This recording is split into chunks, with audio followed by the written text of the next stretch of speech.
We have an obligation to ensure that our services are felt across the broad and breadth of this nation. And this is what has brought us to Garissa, to engage the residents of Garissa on the areas and the scope within which we operate as an organization.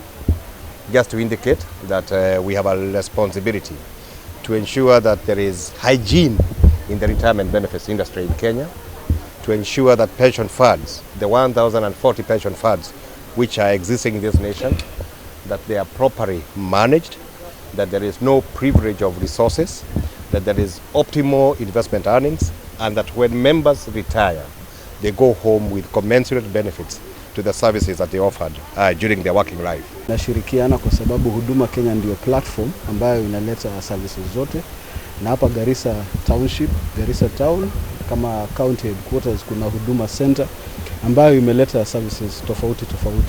So wananchi wakiendelea kuja kupata hizi services ambazo ziko hapa, ile tumeongezea ni hii ya Retirement Benefit Authority, na mkurugenzi mkuu ameelezea kwa upana kwa nini huu ni umuhimu sana kwa wananchi, kwa sababu ni lazima tujipange wakati huu tuko na uwezo tuweke akiba ya siku zijazo. They should make arrangements for retirement before they retire.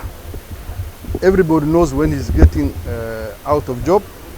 So as you approach, you go to your ministry headquarters or your department headquarters and ensure that your documents are in order.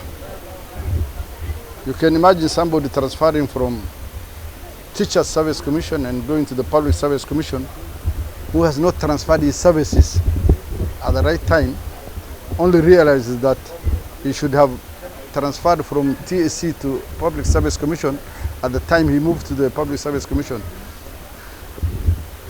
Now, when he's retired and he wants to see his things are in order, his documents are in order, you will find that this person is behind time. He doesn't have the means to go and follow up. He's no longer on per diem. He's no longer on salary.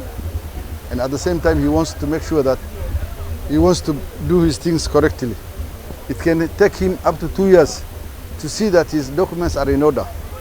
So those 2 years should be done before you retire.